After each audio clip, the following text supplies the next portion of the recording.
자, 앞으로 올려보십시오. 아까 처음 오셨을 때하고 기분이 어떠신가 봐야지. 네, 편안하십니까? 네. 아직 좀 찝찝하게 남아있는 것도 있죠? 네. 있긴 있어요. 약간 있을 네. 거예요. 살짝. 한 번에 다 좋아지겠습니까? 그렇죠. 근데 빨리빨리 좋아질 것 같아요. 올리는 것도 어떠세요? 앞으로? 네. 편안하신가요? 네. 여러분 안녕하십니까. 전기신경치료학회입니다. 어깨 수술 권유를 받으신 분들이 계시다면 오늘 영상을 진지하게 보시기 바랍니다. 수술이 안 좋다라는 것을 말씀드리고 싶어서 제가 이 영상을 준비한 건 절대 아니니까 오해하지 마시고요. 치료의 다양성에 대해서 제가 설명드리고 싶다. 이 부분만 좀 이해해 주시고 보시면 될 겁니다.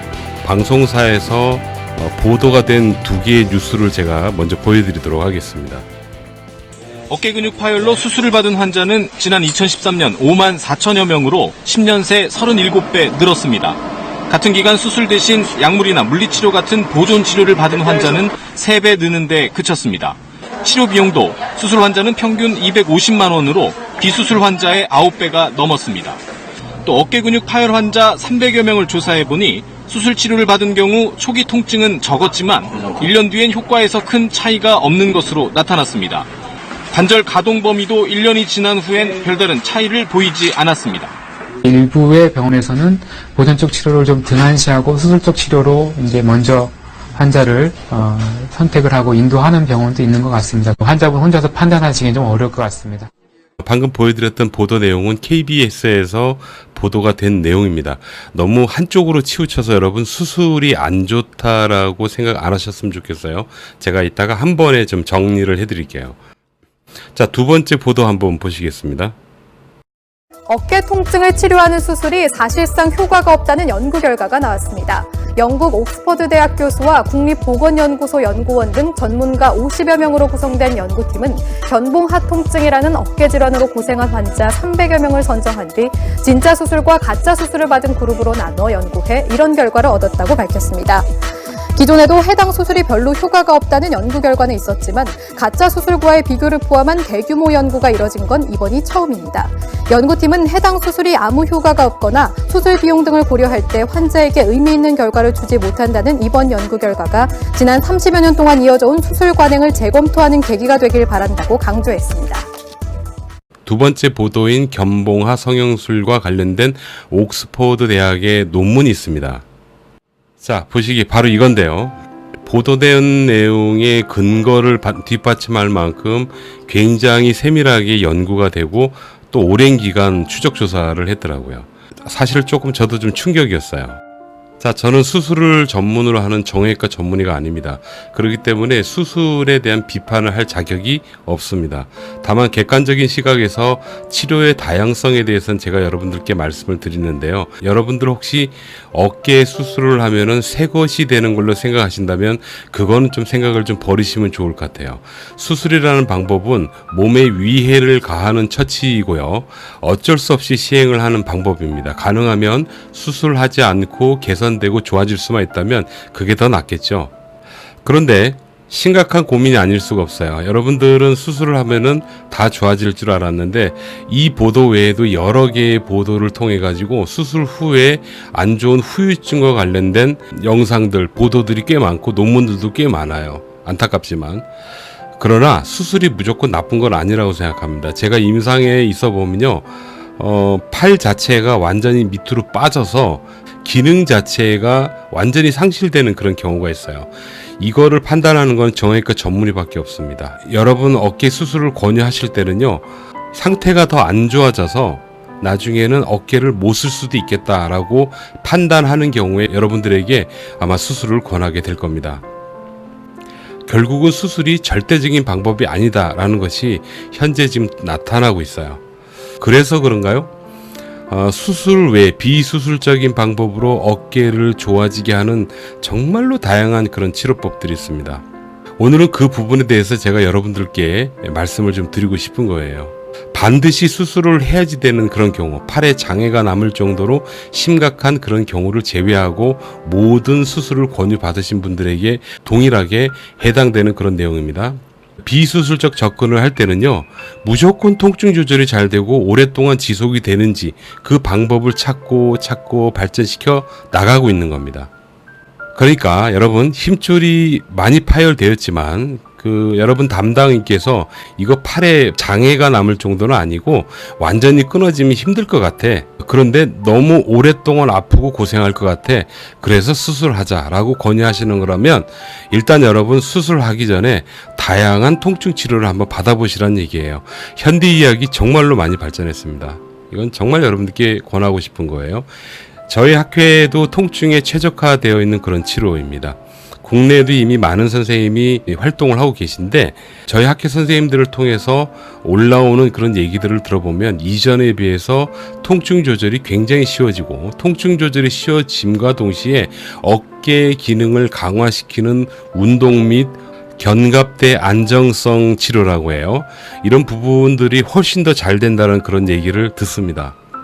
여러분 딱 한 가지만 기억하세요. 수술 얘기 나왔다고 무조건 수술을 결정하지 마시고 일단 그 CD를 들고 다른 병원 몇 군데를 더 가보시는 거예요. 가보셔서 모든 병원에서 야 이거는 수술하는 게 나을 것 같아. 삶의 질이 떨어질 것 같아 라고 얘기하신다면 심각하게 한 번 더 고민해 보시고 수술 후에 재활치료 잘 받으시기 바라요. 그런 경우가 아니라면 어떤 치료를 받으시든지 간에 비수술적 치료를 했을 때 일주일 단위로 비교해서 여러분들 몸이 좋아지는 것을 경험하시면 됩니다. 그러면 여러분들한테 딱 좋은 그런 치료가 될 거예요. 우선 그렇게 해서 통증 조절을 하고 해결이 되신 상태로 일정 기간 지내다 보잖아요. 어느 순간부터 적응할 수가 있습니다. 단 조건이 있죠. 전문에 의해서 꾸준하게 관찰을 받을 필요는 있습니다. 제가 지금 이렇게 말씀드리는 핵심은 수술이 절대적인 방법이라면 힘줄 파열이 되면 무조건 수술하는 게 낫겠죠. 그러나 수술을 하고 나서 좋아지지 않는 케이스가 제법 많기 때문에 가능하면 수술하지 않고 비수술적 방법으로 먼저 시도를 해보시라. 그걸 먼저 추천드리는 겁니다. 또 여러분 아시는지 모르지만요. 힘줄은 어느 정도 자연 회복이 됩니다. 마치 여러분 그 살이 찢어지고 아무는 과정처럼요. 힘줄도 어느 정도 부분적으로 회복이 됩니다. 단 새 것처럼 되진 않아요. 그리고 어깨 힘줄이라는 거는요. 여러분들 나이 연식에 맞게 같이 낡아져가는 조직이다라고 보시면 됩니다. 그 얘기는 깔끔하게 좋아지신다 하더라도 여러분들 연령대보다 훨씬 더 젊은 상태로 돌아갈 수는 없어요. 한마디로 얘기하면 아껴 쓰고 닦고 조이고 잘 쓰시는 거죠. 건강하게 쓰시는 겁니다. 수술 외적인 방법으로 여러 가지가 있지만 그중에 오늘 전기신경치료만 우선 좀 여러분들께 소개를 해드리도록 하겠습니다. 자, 이 환자분 처음 상태 좀 보실게요. 맞아요. 이쪽으로 좀 볼 거예요. 자, 엄지 하늘로 두고 앞으로 쭉 올려보세요. 쭉 올려. 아프면 말씀하시고. 아프세요? 예, 여기서. 옆으로 한번 올려보세요. 아픈 지점. 요 부위. 여기서? 네. 요 정도에서? 네. 네. 힘 빼세요. 이렇게 제가 꺾으면 아파요? 네. 네. 요렇게 돌리면 어떠세요? 요거. 그거 많이 아픕니다. 아, 이건 많이 아프시고요. 네. 되나 안 되나 좀 볼게요. 이거 아픈 거 치료. 자, 이 환자분은 제가 페이스북에서 라이브로 치료한 그런 환자분입니다. 수술 권유. 그러니까 이분은 그 검사상에요. 수술을 당연히 받아야 될 정도로 힘줄 상태가 별로 좋지 않았습니다. 근데 여러 가지 상황을 봤을 때 아픈 것만 조절이 되면 일단은 관찰해보자라는 의견이 좀 더 다수셨던 것 같아요. 여러 병원에서. 그래서 오셨는데요. 이분은 너무 많이 아팠어요. 많이 아파서 밤에 잠을 자도 좀 고통스럽고 그렇습니다. 아마 지금 영상을 보시는 분들 중에서 밤에 어깨가 아파가지고 많이 힘든 그런 분들도 계실 거예요. 특히 그런 분들 좀 유심히 보시기 바랍니다. 통증 조절하는 방법 중에 전기신경치료라는 방법이 있는데 결과 먼저 보여드릴게요. 당일날 일어나는 결과입니다. 때우 기분이 어떠신가 봐야지. 네, 많이 올라갑니다. 편안하십니까? 네. 아직 좀 찝찝하게 남아있는 것도 있죠? 네, 있긴 있어요. 약간 있을 거예요. 살짝. 한 번에 다 좋아지겠습니까? 그렇죠. 근데 빨리빨리 좋아질 것 같아요. 올리는 것도 어떠세요, 옆으로? 네. 편안하신가요? 네. 제일 걱정되는 게 이거거든. 아까 이거 할 때 아팠는데 지금 어때요? 네. 괜찮네요. 많이 좀 덜해지거나 조금 찝찝하게 남아있는 게 없습니까? 아니요, 지금 이거는 괜찮습니다. 아, 정말, 네. 얼리는 건 건데 이거는 괜찮네요. 다행입니다. 아, 자, 전기신경치료의 치료 핵심은 뭐냐면 일단 현재 여러분들이 아프다가 굉장히 현실적이잖아요. 진짜 아프잖아요. 현실적으로 여러분들이 아픈 거를 현실적으로 최대한 많이 줄여드리는 거, 당일부터. 그게 1차 목표고요. 두 번째는 뭐냐면 그 상태가 3일 이상 유지가 될 수 있게끔 해주는 것. 그게 두 번째 목적이 됩니다. 세 번째는 뭐냐면요. 이렇게 통증 조절만 잘 됐다고 좋아진 상태가 아니에요. 100% 어깨가 아프신 분들 같은 경우에는요. 일상생활에서 어깨를 잘못 쓰시는 경우가 많더라고요. 한마디로 얘기하면 어깨를 자꾸 충돌이 일어나는 잘못된 사용을 하고 계시다라고 보셔도 됩니다. 그렇기 때문에 세 번째 목표가 뭐냐면 어깨 충돌이 되지 않도록 꾸준히 계속 여러분들께 알려드릴 거예요. 그래서 이 세 가지가 되면 통증 조절을 최대한 많이 당일부터 시작을 하죠. 그 다음에 지속, 오랫동안 유지가 될 수 있게끔 하는 목적이 있다 그랬죠. 세 번째, 그 상태에서 어깨의 충돌이 되지 않도록 소위 일상생활을 여러분들이 수정해 나갈 수 있도록 알려드리는 것. 이 세 가지가 동시에 병행이 되는 거예요. 그렇게 됐을 때 수술을 결정한 환자들 중에서 수술을 보류하거나 안 하고 지금 건강하게 운동하시면서 생활하시는 분이 의외로 많습니다. 그거는 제 페이스북 라이브에 벌써 많이 올라갔기 때문에 제가 입으로 주장할 필요가 없을 정도다라고 말씀드려요. 자, 여러분 정리를 좀 하겠습니다. 여러분 배가 고프다고 한번 생각을 해보세요. 뭘 먹어야 되지? 한식이 있고 양식이 있고 막 그렇습니다. 바쁘면 떡볶이를 먹어도 되고 그렇죠?